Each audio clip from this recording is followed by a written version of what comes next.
Did the massacre begin? And how long did it take for police to arrive? As we also learn tonight who else the gunman was aiming for. Also developing tonight, the healthcare bombshell. President Trump's midnight move, his effort to disassemble Obamacare, killing billions in subsidies that help cover the costs of care. Tonight, you will hear from American families affected. And the Iran nuclear deal tonight, the president revealing he will not certify it, calling it unacceptable. Worldwide reaction coming in. The new concern in California at this hour, the wildfires and the death toll now growing. Worsening winds expected this weekend, and the couple surviving in their pool, the fire all around them. And tonight here, the pets. Harvey Weinstein, what the company bearing his name now says about its future, and the new allegations tonight. And did police go too far? The protest and the chaos outside an American high school.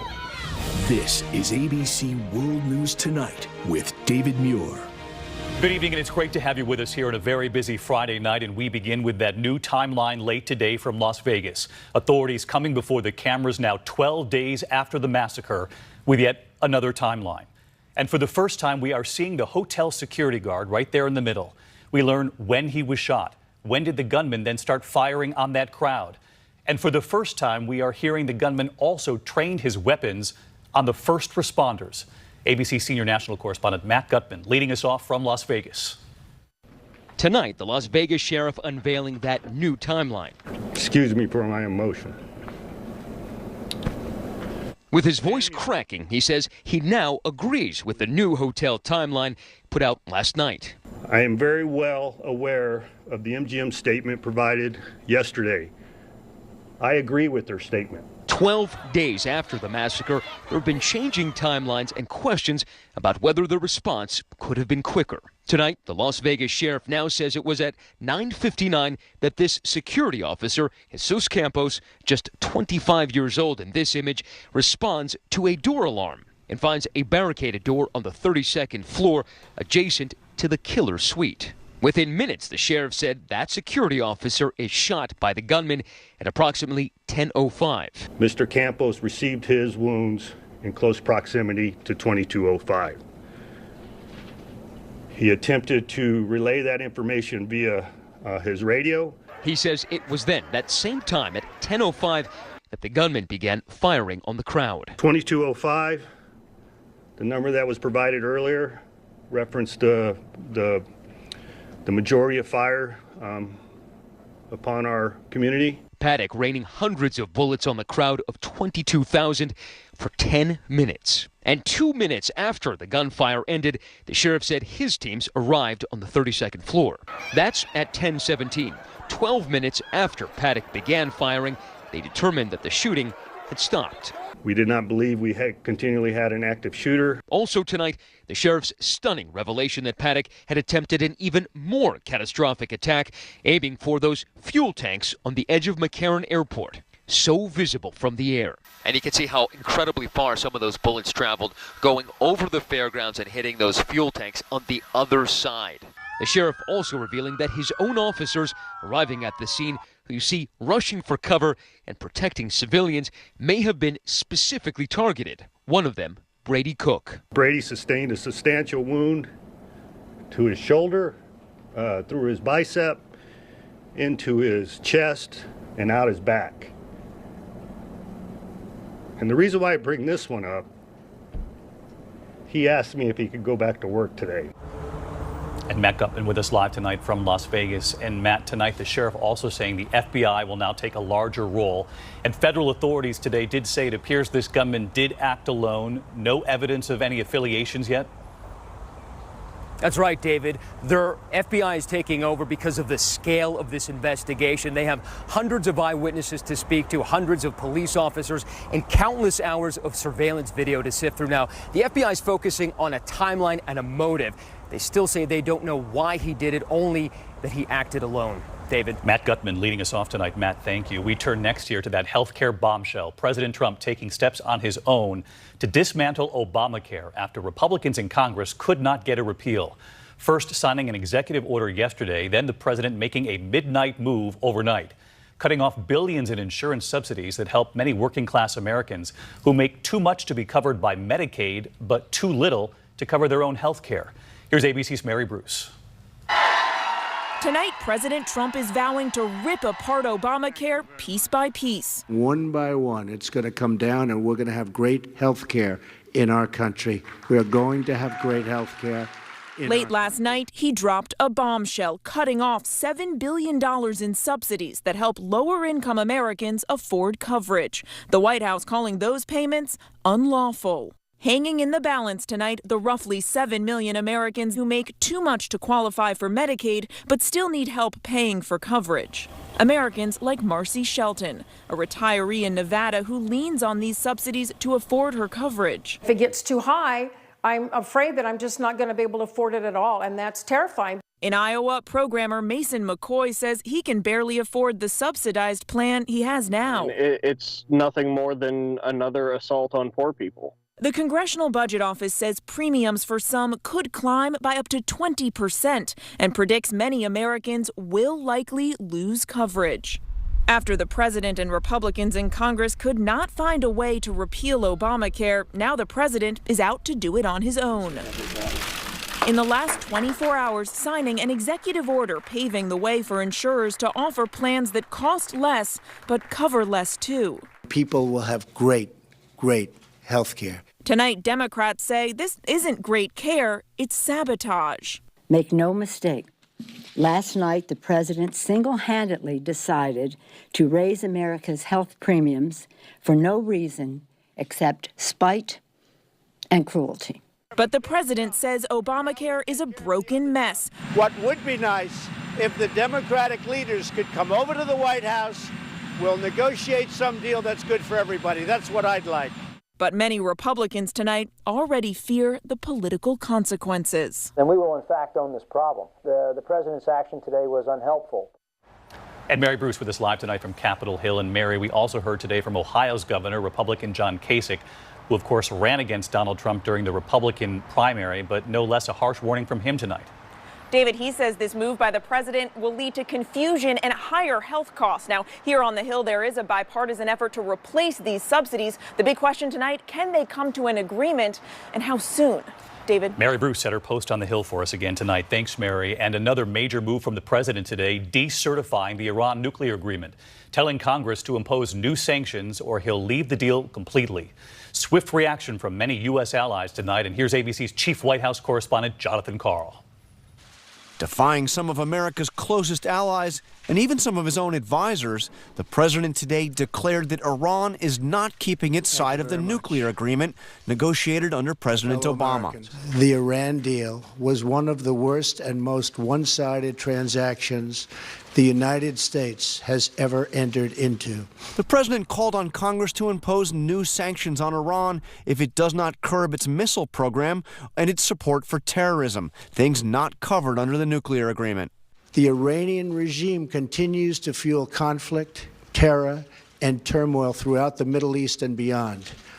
Importantly, Iran is not living up to the spirit of the deal. But President Trump stopped short of doing what he had said he would do during the campaign, get out of the deal, a step that would give Iran the green light to restart its nuclear weapons program. Mr. President, you had said you were going to rip the Iran deal up, and you called it the worst ever. Well, I may do that. The deal is terrible. So what we've done is, through the certification process, we'll have Congress take a look at it, and I may very well do that. Even before the president spoke, Secretary of State Rex Tillerson had been working the phones to reassure European allies who are firmly committed to the Iran deal. So let's get to John Karl live at the White House tonight. And John, Secretary Tillerson, as you point out, they're given the task of calling our allies. What is he hearing on the other end of the line? Well, they're not particularly happy with the president's actions, but after those conversations, what's notable is that France, Germany, and the UK did not directly criticize the president and said they would work with the United States on curbing Iran's support for terrorism and its missile program. David, as for Iran, the Iranian president said that the United States is completely alone on this, but the Iranians said that they will stay in the agreement. at least for now. David? John Carl at the White House on a Friday night for us. Thank you, John. We turn next year to California's deadly and devastating wildfires. They fear possible worsening winds there this weekend. Dangerous conditions expected through Sunday. Winds up to 50 miles an hour. And look at this tonight. Smoke 75 miles away in San Francisco. People wearing masks. Schools closed today. ABC's Lindsay Janis in Santa Rosa again tonight amid news stories. One couple surviving in their neighbor's pool. The fire all around them. Tonight, firefighters keeping up the battle to save homes amid the deadliest week in California fire history. The enormity of this disaster we're only beginning to understand. Harrowing stories of the victims now emerging.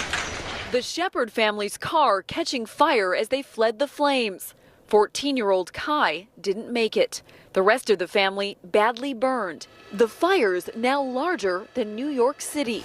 This is how so much of the battle against these fires is being fought by hand. Firefighters spraying and raking the ground, putting out hot spots. More than 3,500 structures destroyed. In Sonoma, a team of firefighters saving several homes in just a few hours. We were just literally running from house to house. It's super smoky, it's super hot, you really can't see very well. Tonight, with hundreds of people still missing, we're learning incredible stories of survival. She said, "You got to get out of that house." Jan and John Pasco say their daughter called to alert them to the fire. I looked out my window and there was a wall of flame out my window. So that's how fast it happened for us. We had no warning. Their only option? Their neighbor's pool, holding each other in the water. And countless family pets rescued too. The Sonoma County Humane Society treating cats with burned paws. Doing hard work there to help save the animals. And that story of the pool is just something, Lindsay. Lindsay Janis back with us from Santa Rosa tonight. And Lindsay, you were telling us they're now estimating the damage to housing alone there at more than $1 billion already? That's right, David. At least 5% of the housing here in Santa Rosa totally wiped out. The damage estimate, more than $1.2 billion. And you can see just how quickly people fled. These 3 wheelchairs left charred and mangled right outside this house. David? All right, Lindsay Janis, excellent reporting for us all week. Let's get right to Rob, because there are red flag warnings back up in Northern California, and you were saying concern in Southern California this weekend, too. Yeah, David, it's shaping up to be a statewide event. You saw Lindsay's shot not blowing there yet, but shortly after midnight, we're looking for the winds to really crank up. Red flag warnings, there they are. We started off in NorCal, where the winds will reach critical fire criteria after midnight. By tomorrow morning, we're talking about Los Angeles and Ventura counties. Winds will be ripping there. The higher elevations could gust to 50 miles an hour. These are dry Santa Ana winds, dropping humidity levels to below 10%. Those are dangerous levels right through the weekend, Dave. All right, we'll be watching you, Rob. Next tonight, to the crisis in Puerto Rico, home to 3.5 million American citizens, more than 3 weeks now after Hurricane Maria struck. They heard that warning from President Trump late this week, tweeting, "FEMA can't be in Puerto Rico forever." We were there in San Juan 2 weeks ago, not far from where the president landed. Apartment buildings in San Juan with no electricity, no elevators, no drinking water. We promised we would stay in touch with those families, and we sent ABC's Victor Akendo back there tonight. Is it any better? Tonight in Puerto Rico, just 9% of people have power now, 23 days after the hurricane hit. It was a week ago the president visited, and those images of him tossing out supplies. In the last 24 hours, the president warning Puerto Rico FEMA cannot stay forever, but then today tweeting, "I will always be with them." But 22 days in, we traveled back to the apartment building David and the team visited more than a week ago. That neighborhood, about 15 minutes from where the president landed, up that dark stairwell, down the hallway, where we met Lizbeth Vasquez Delgado from New York City. There, taking care of her parents. We had heard that inspectors had been visiting some of these buildings all over Puerto Rico. Have you seen any inspectors? No, not at all. They have not come to see what has happened to these apartments. No one has come? No one has come. And how much food and water have they brought? None. Nothing. None at all. And with no power, no clean drinking water inside her parents' tiny apartment, their windows still blown out by Hurricane Maria. And in the bedroom, her parents, Elmer and Gloria, on the bed in need of medication. Now, 23 days after the hurricane, they tell us still no clean drinking water and still generators powering the hallways just a couple hours a day. Do you feel like you've been abandoned? In fact, across Puerto Rico, home to nearly 3.5 million Americans, 37% have no access to clean drinking water. And the death toll has risen to 45, but local officials fear the numbers could be higher. Reports of morgues with unidentified bodies. And the new concern tonight, reports of deaths from leptospirosis, a bacterial disease spread when families are forced to drink the only water they can find, which is contaminated by animals and waste. Which is why when this truck arrived in Caguas today, families lined up, buckets in hand, filling up, not sure when the truck will return. And the USNS Comfort still docked, a floating hospital with 1,000 beds and 800 medical personnel, just 8 patients in intensive care tonight. David, Puerto Rico's governor also reacted to President Trump's tweet, saying that they are not asking for better treatment or less treatment, just that they want equal treatment. More than 3 weeks since Maria hit, still scenes like this across the island. David? And we'll stay on it. Victor Akendo, our thanks to you tonight. There is still much more ahead on World News Tonight this Friday. Chaos outside an American high school and the protests. The police officer in a confrontation with twin sisters. Did the officer go too far? He's now been suspended. There are new developments coming in. Also breaking news involving Harvey Weinstein, what the company bearing his name now says about its future and the new allegations coming in tonight. Consulted by the powerhouse producer. Among them, model Paula Williams, sharing her story of an encounter with Weinstein for the first time. I heard him open a bottle of champagne, and I don't even think I had a sip, and he exposed himself.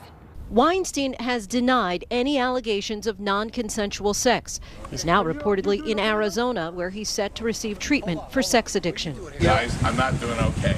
You're not? I'm trying. I gotta get help, guys. You know what? We all make mistakes. Second chance, I hope. Meanwhile, the company he built is preparing for big-name film releases. Oh, Paddington. Including Paddington 2. His brother Bob says business is continuing as usual. Tomorrow, members of the Academy of Motion Picture Arts and Sciences plan to meet to decide if they should expel Weinstein and take away his membership, David. Lindsay, thank you. And of course, a special edition of 2020 on all of this coming up tonight at 10 Eastern, right here on ABC. In the meantime, when we come back tonight, the officer accused of going too far at a high school, you'll see it. And the broad persons of the week, they are California strong. Tonight, the heroes and the bravery in California. Vicki Walker hugging this firefighter to say thank you. Firefighters across California saving lives, homes, and so many family treasures. And this image, the mail truck still stopping at mailboxes, a haunting moment, but still a moment of dedication. The Sonoma County Sheriff Rob Giordano, who told me about one deputy who saved families standing with them on a dirt patch, the fire all around them. We had a deputy on top of Mark West who had 40 people with him and they couldn't get out, and the fire just burned around him and they just sheltered in place as it went around them. They were surrounded by the fire. Yep. Then there was the iron worker who lost everything, his tools, his pickup truck, his home. Every house was on fire, including mine. Dana Hansen's story was on the local news that night, and someone 50 miles away was watching. I heard iron worker, and I looked over, and I caught his last name. Her son was also an iron worker. She lost him to cancer 2 years ago. She had always saved her son's tools, and she called up Dana and said, come get them. Dana? Yes. How are you? Okay. How are you? I'm good. Inside, her son's tools given to Dana. Means a lot to me. Well, I only get you back to work. She wants to get him back to work, and